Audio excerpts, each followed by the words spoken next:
need to have this conversation, and it's been rumbling on for 2 years. And that's all got to do with Jackson Kibor. He's 88. He won a very decisive case against his sons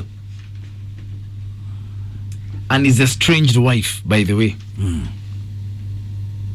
They wanted to partition 1,250 acres amongst themselves. This case started in 2016.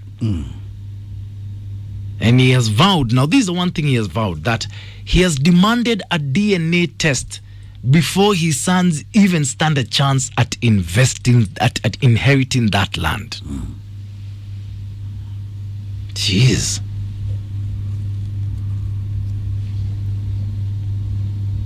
You know, for a man to do that, there must be something there. Where there is smoke, there is fire. First of all, you need to know at some point he drew a gun. He's had drama with them for years on end. Swale Maina, first of all, is it that watoto wa siku hizi they are impatient with the fathers because baba yake aja divide hizo shamba? I've got a personal problem. Okay, not personal, but me personally, I've got a problem with Kibor. If you're so wealthy, give your children something to shikilia even though you're still alive. Why can't you wait? But that's me. Yeah, but you see, now that's where the problem is. Most of these wazees, ata hapa Central Province, you wait, ata akina Jeff, the Koinange Zuloa juzi walikawana. Akina Kirema, akina Karume. How many years later? Many years later. 40 plus. Yes. Is it mzee pia alikalia sana because he has not subdivided? Unakaa wewe 1,250 acres is a lot of land. That's a lot of land. Now they have to wait. And he's only still young. He's 88. There are two angles here that I'd like us to address. Number one is, how can you be a parent? Your kids are struggling.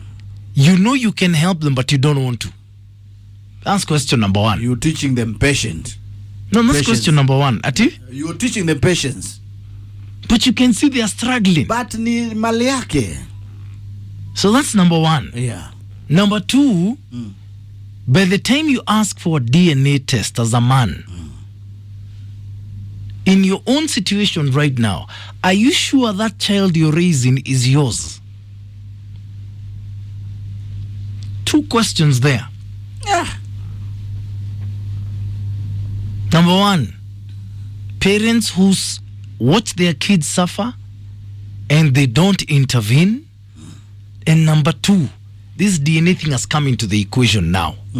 As a man, where you are right now, are you sure that that child you're raising is yours? Oh, Jackson Kibor, my God, you shall give us drama with a capital D for a long time to come. Why don't you give me a call on 0711 046 105? And why are the children in a hurry? Because they're getting older. Your father is still there at 8. I know, but then let him give me some of what I will inherit anyway. You wait. Me, I've got an issue with those things, by the way. Yeah. I cannot be struggling while my mother is wallowing in wealth. But it's her wealth. It is her wealth, I agree. Yeah. But if I'm struggling, give me some. Wewe tafuta zako wewe. And that's what Jackson Kibor is saying. Alitafuta na jasho yake. Nima Odumaya, let's have our chat. 0711046105 is the number. Hit me up on social media on my fan page on Facebook or on Twitter at it's Maina Kageni wa Classic 105 Kenya. Hashtag is Maina Nkingai. Question number one: do these kids have a right to demand property before their father is dead? Number two, as a man where you are right now, today, May the 19th, 2020 at 8:17 a.m. are you sure that that child you're raising is yours? Men are never sure. Guy, you andika mahali. Talk to me. Mzee Jackson Kibor, aged 88, won a court case that had been dragging on in court for the longest time against his children, his sons, and their mother. He's 88. Not only did he win the case, but he's now demanding a DNA test on each child before he determines if they're going to inherit anything. Okay? From a personal point of view, I've got a problem with parents who've got a lot of money and their children are ngang'aning with life from a parara kabisa. Me, I've got that problem. But that's a personal thing. Unajua my grandfather alikuwa akisema aje. He had a lot of property. Mujinga, actually the way alikuwa naiput ni ng'ombe haiachiagwi shamba because ndio firstborn ama ndio ni mwanaume. And when he left, aliachia watu different mpaka akapatia zingine kanisa. Yeah. That's what he did. Old man. Wow. That was his way of thinking. Alikuwa akisema hii ni yake, hii ni mali yake alitafuta. What about the children? See?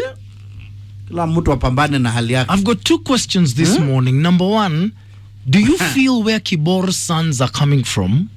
And number two, he's asked for a DNA test on each child before he determines if any of them will inherit anything. As a man, right now, where you are you sure that that child you're raising is yours? Kuna mtu atapitwa hivyo. Kuna mtu hata achiwa hapo.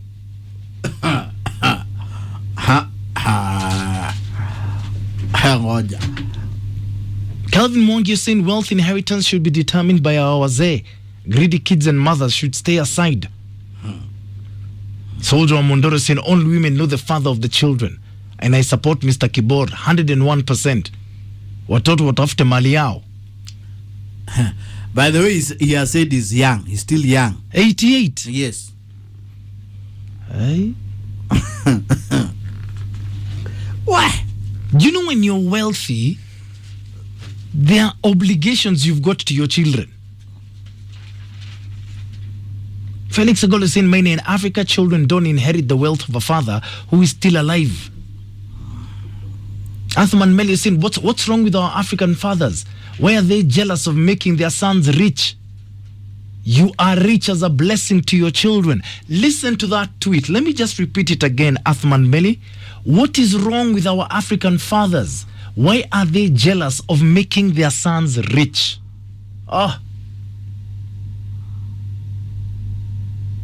Vincent Oseko, you also give a helping hand. Say, number one, Kibor should give the son some of it to sell. Wajue hakuna.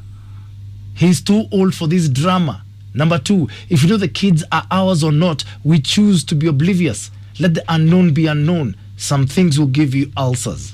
Hapa iko 50-50. Number one, do you see where Kibor's sons are coming from? And number two, as a man, are you sure that the child you're raising or the children you're raising are yours? Hello? Good morning! Good morning, Big Papa Pumping Mambo. You have done very good because I respect him as a Kibor. Huh. He's the one soldier who have shown men can live up to 100 years and still rule, even as I ukiangalia ile bibi yako nayo ni rasungwa. Lakini wacha nikwambia, let's go back into the history. Mzee Kibor alikuwa siku za Moi, he was a very senior person. Kwa hivyo hapo nimekuja sababu ya watoto wake. Huyo mzee unataka kuniambia alipeleka watoto shule gani? Tuanzie hapo. Shule nzuri. Shule nzuri hao ni watu wa St. Mary's na nini? So instead of you starting ukitoka shule unaenda kutafuta nini kuongezea utajiri wa baba yako, unakaa hapo ndee unaanza kuangalia mali ya baba yako. This is the rich kid syndrome. Mtoto hana ile innovative idea ya kutoka nyumbani ukuje uanze maisha huku Nairobi, uanze bahari kwingine, so that you just amass another wealth, you go and add to ile mzee anakuja kukuachia. Sasa wewe kazi yako ulipelekwa mpaka Princeton, ulipelekwa mpaka wapi, lakini kile dakika ya mwisho you still go back kupelekea mzee wako uchinga of the rich kid syndrome. You know how many people are struggling? Wametoka shule wameanza maisha. Kenya Mwambie mambo vile tulikuwa huko 47 sisi tumeanzia wapi? Mtu ambaye babake amekupatia tu nini education. Huyu ukiangalia hii vijana they just try to look at it. Sikila mzee atakufa ndio tena wakimbie kotini waanze kugawanya na hiyo mali hata wakipewa. They would be able to use it. Ndio itawaua. Okay. Hii ni ukinga sana ya the rich kid syndrome. Badala watoto huko wakuja huko wa nini kwanza papa na wapatie mpaka capital. Hapo unapeleka mtu kazi yake na itaiti. Wewe utakufa utaacha baba yako hapo akikula mali yake unaona saizi hapo anaendelea vizuri ako na mtu ambaye atishikwa na nini na BP anaambua baby this is your pills. Unasikia? Stop polluting kids with money. Let them learn, patia wao education huko kwingine wajisaidie. Utie mwana wadana wa mgoko. Kareke. Todo neke. Na hakuna ati mtoto ambaye unakuja kuniambia ati sijui mambo ya DNA. Wanaume tunalea wala tumezaa na wala tunaletewa. We can cater for everything. We are not inhuman like women. Alright. Good day. Wow. Okay. What is your opinion? We're talking about Jackson Kibor. Finally won that court case that has been rumbling on for years against his sons. And now what he's doing, he's demanding a DNA test on every child to determine whether or not he's their true father. I'm sitting here, I'm just flabbergasted because as a man, where you are you sure that that child or those children you're raising are yours? My God. Because this throws a whole new spanner into the works. I personally believe if you're a wealthy parent and your children are struggling with life, support them.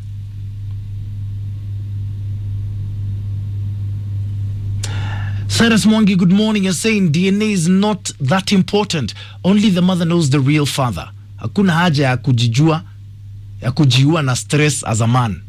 So hold on, Cyrus. How do you live like that? No, how do you live like that?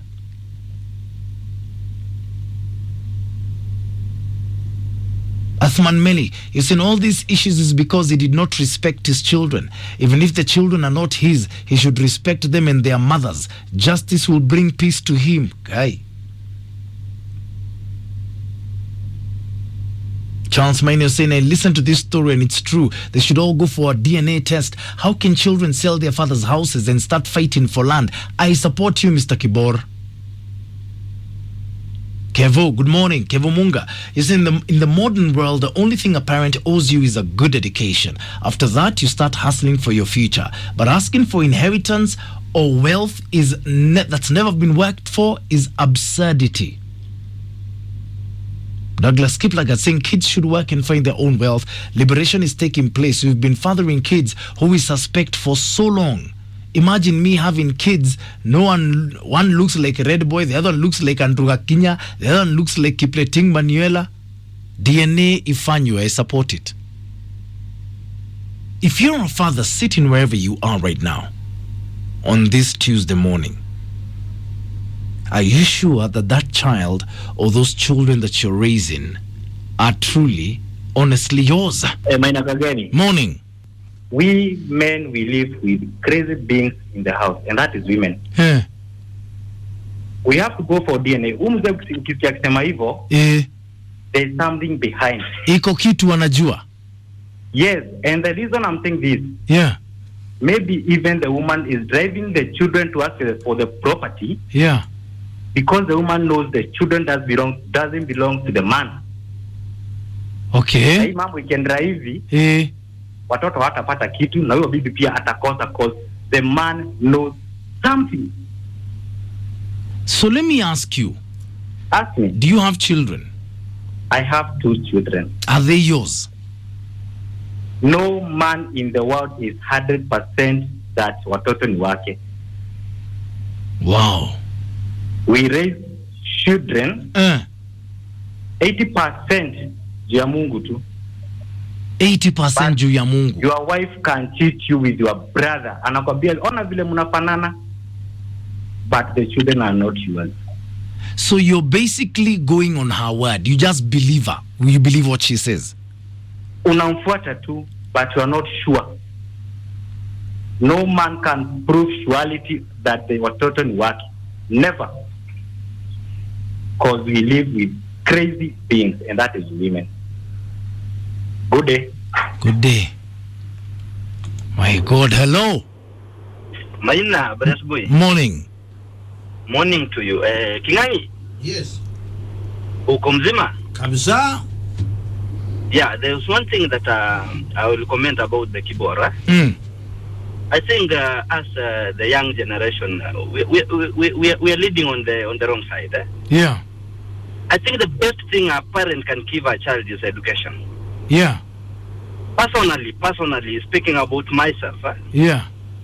I usually respect my old man for giving me education. In fact, he's still alive. Yeah. Akona mali, but I will never ever ask him about kuhusu mali yake. He gave me education, and that is the best thing he gave me. Okay. And hiyo ndio richness ya kwanza na ya mwisho. In fact, saa hii mimi namtumia pesa na yet hahitaji pesa, but every month I send him 100,000, 50,000. Every month? And yet every month I'll send him 100,000, 50,000, and I'm okay with it. And yet he has money. It's not that he doesn't have money. He has money. Kibor's sons and daughters, they should respect their father. That is their father's property. It's not theirs. The father gave me knowledge. Mzee amesomesha watoto shule mzuri sana. Watoto indakana wajitafutie. Imagine an old mzee like that one na hiyo mali yote. That mzee is genius. Okay.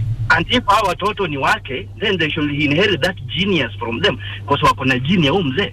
I believe this mzee knows some of these children are not his. And trust me, wakifanya DNA, mmoja wawili, kuna mmoja hatapatikana si wake ama wawili. Okay. How can you frustrate mzee to that extent juu ya mali ya mzee? Vijana wanafanya aje? Look for your own wealth. All right. Okay, thank you. All right. Wow. Man, you raise children on the hope that your wife told you the truth. Gee whiz, damn. So Jackson Kibor is back in the headlines. Finally won that land case against his 6 sons and their mother. This is the thing what he's doing right now. He's now demanding a DNA test from each and every child before he decides if any of them deserve an inheritance. You're not shocking me. What if he has the DNA tests done and one is his, the rest are not his? Ama none are his. From where you sit, gentlemen, this morning, how sure are you that the child or children you raise in are yours? How sure are you? Kevo Mungu is saying no man knows for sure if the kids he's raising or he's raising are his for sure, but he does it nonetheless. The problem is only when you learn your woman cheated on you. Chance Maina though says it's good to be sure of your children in case the DNA does not match their mothers, to show them they are Mikora fathers who are stealing your honey when you are busy looking for your hard-earned wealth.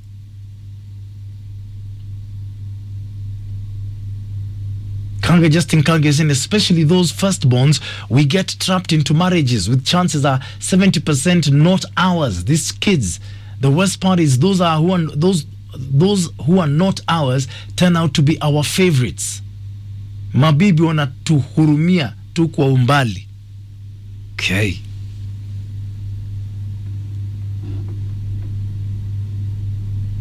Hello. Hello, good morning Maina. Morning. Salimia mwalimu. Msalimika. Maina. Kuna kitu kimoja kwanza mimi nataka kusema hivi. Kuzaa mtoto na kulea mtoto na kumsomesha na kumpatia mali si tafadhali, ni responsibility ya mzazi. Yeah. Sababu hakuna mtoto aliandika barua ya kuzaliwa. True. Kitu ya pili. Yeah. African men, our fathers. By the way, kwanza unasariwa uweke nyaunyo hapo, kayamba. Nyaunyo ya kuchinyorosha watu wajinga na kayamba ya kupigia watu wazuri. Yeah. African wazee wa Afrika, akisomesha mtoto akimfikisha class 8 anachipiganga kifua mpaka anaandikwa kwa gazeti. Yeah. Wanasaiwa mtoto ako na haki. Hiyo mali ulitafutia nani? Kama unasema sijui eti uenda utafute yake masomo, okay, utamsomesha. Ni wangapi wako na madigri na masters na wako nje hawana kazi? Wengi sana. Alafu ndio utasema eti okay, ile kitu ya maana utasapatia mtoto ni education. Education ya kilala hapo, ni wangapi wako nje wamelala, wengine wanafuta gamu na wakifuruta mikokoteni. Wengi sana. Hiyo mali atapeleka wapi? Hiyo manyumba zote amejenga anapatia nani? That's why unakuta wazee wengi wakikufa, vijana wanaanza kupigana, vijana wanaanza kuuza mali kiolela. Kwanza I thank Kikuyu men, Kikuyu fathers. Wanatengenezea watoto wao. Mtoto anakula mali ya baba yake na yeye anatengenezea watoto wake. Maina, there is no way utaweza niambia kuwa mimi my father hakunitengenezea, nitaanza kutengenezea baba yangu na ya watoto wangu. Ni lini nitaamka kutoka mahali niko? Ni ngumu. Thank you very much. Wow. Okay, have the final word, speaking in a while. What a morning we've had. No, Kenyan men, damn, the things you decide to ignore in life. We're talking about children. Jackson Kibor here won his case, his land case against his sons and their mothers. Now what he wants done is a DNA test on each and every one of them before he decides if any of them deserve to inherit anything from him. Which begs the question to the guys, as you sit where you are this morning, how sure are you that the child or children you're raising are yours? Interesting argument, Koi Koinange, that you've put forward. You're saying, in our family, the kids tend to look more like their fathers. But after raising a child, that child is yours anyway. And you said when doing psychology, we studied the nature versus nurture argument and discussion. So if the child is yours, that's nature. If you raise the child, that's nurture. So either way, if you raise that child as their father, the child is yours, because you influence their personality. And that is why when a child misbehaves or when a friend of yours misbehaves, that's the reason we ask, who is your mother? Because that's the only person who's absolutely sure. My God.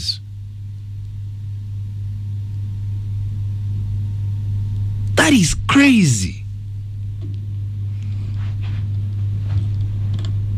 Hey. My God, this morning has been a real eye-opener. Hello. Hello, Maina. How are you doing? Morning. Morning, Maina. Yeah. Well, I'm contributing to your topic. Huh? My name is Maina also. Yeah? Yes, Garana. No, let me tell you something. Huh? Ikikuja ni mtoto, ya? Kuzaa kila mtu anaweza lea. Yeah. Wanipata? Yes. But no, taking a kid to school, feeding the kid, taking care of the kid, that is what amounts to a parent. Huh? Yeah. Kwa hivyo, you want to do DNA to kids who you've seen grow to adulthood. Huh? Yeah. Huo ni upuzi. Okay. You understand me? Are you a father? Yeah, well, I'm a father. Of how many? Of one. Is that one yours? How sure are you? I'm not sure, Maina. Where I work, unaona tukienda hizi team building. Yeah. You look at these married women, Yeah. And you fear the marriage institution. Hao wanawake mpaka pete wanatoa. Na ameacha bwana Nairobi ati ameenda team building. Bwana atajuaje mtoto ni wake? Hatajua. That's what happens. But for me, yeah, I must find out. Na ile siku nitapata si wangu, amedanganya moja na piga 7 nje. Wow. So when you go for team building, you see the way some of these women behave and you fear for their marriages. You fear, when bibi yako akikwambia ameenda team building and her phone goes over tape, you start shaking. You don't know what she's doing with herself. Wow. So unaendelea kuchunguza? Bado. Unajua hiyo ukichunguza, the marriage is still young. Do you want to get disappointed this early? No. Wait until you 40 ile wakati una pesa, una Range Rover Sport. Ukipata si wako, unatafuta msichana mdogo, unaweka mimba. Wow. Then let me tell you something, Maina. Yeah. There's nothing as bad as a cheating woman. Yeah. Because you know, you as a man, if you choose to cheat, you will protect your wife and you will protect yourself. Yeah.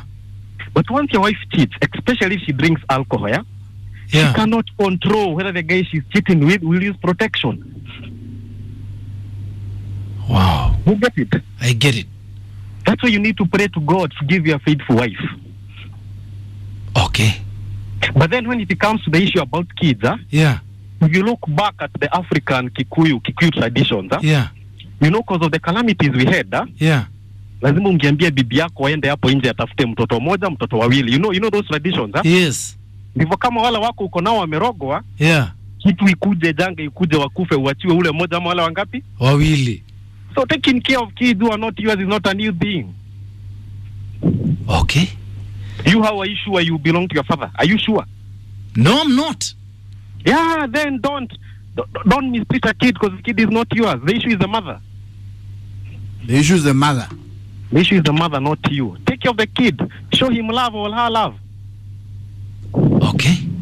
But ukizaa moja, nazaa ngapi? Saba.